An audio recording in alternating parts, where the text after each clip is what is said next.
You know what might look better on your nose? What? The bar.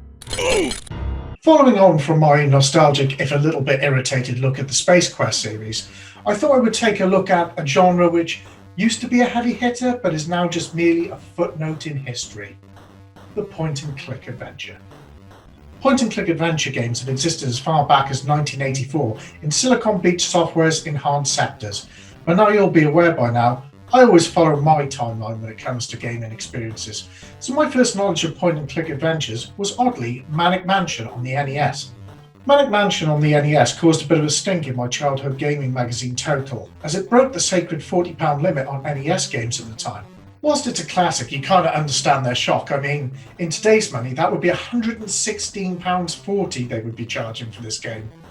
I mean, there's no posters, no special features, no t-shirts, just the game on its own. I mean, that's bonkers. My first proper interaction with point-and-click adventures was Space Quest 4, and I'm surprised I didn't give up on the genre there and then. You play Roger Wilco, a hopeless janitor who by pure fluke often saves the world. Death after death after death. To this day, I still have no idea what I was doing. My biggest success was getting in the time machine and fluking a code to take me to another area. Maybe this is something I should revisit. Two games popped up in 1995 that really showed what the genre was capable of. And we're going to start with Full Throttle. Full Throttle is just badass, and the remastered version is now available for those who want to experience this. Although, I'd recommend you get it on the PC so you can use a mouse. You play as Ben, who leads a biker gang framed for the murder of a respected motorbike manufacturer. Aside from the cerebral point-and-click elements, you also get these exciting, if tricky, Road Rash-style beat-em-up sections. I loved it. Next up was Discworld, and I've got to be honest, I'm not much of a reader, so I was a little bit out of the loop when it came to the wonders of Terry Pratchett. It didn't matter. In Discworld, you take control of Rincewind, potentially the worst wizard to ever set foot in the Unseen University. Rincewind has to stop the Brotherhood from using the hold they have on a fire-breathing dragon to destroy Ankh-Morpork. I think aside from how wonderfully rich the world is, it's the humour that makes this game stand out. It's genuinely hilarious. Which then leads me to Space Quest 6. Roger Wilco has been court-martialed following Space Quest 5 and is now a second-class janitor aboard the Deep Ship 86, who again unwittingly needs to prevent himself from being murdered by an old woman known as Sharpie. I found Space Quest 6 a lot more forgiving in difficulty than previous titles, but also was a lot larger. So what went wrong? Why did point-and-click adventures jump the shark?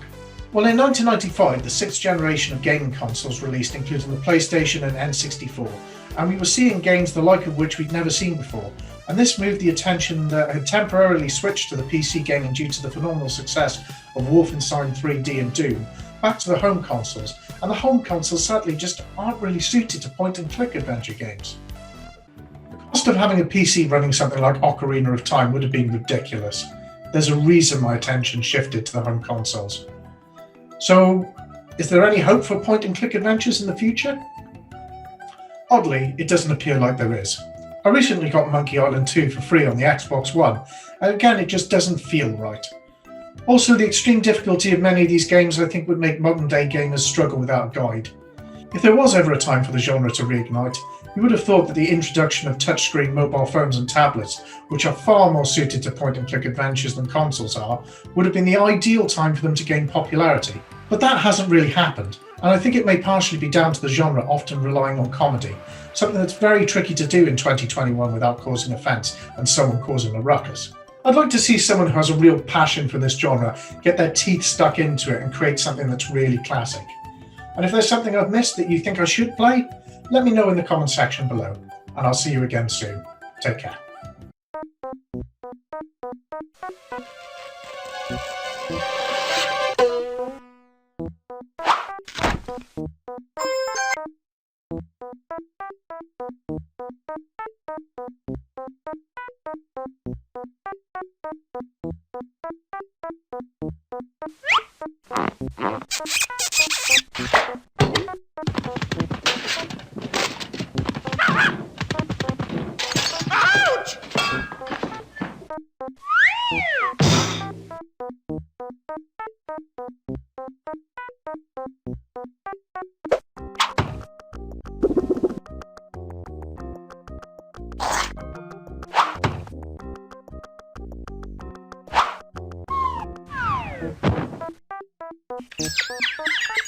Did you get the number of that donkey cart?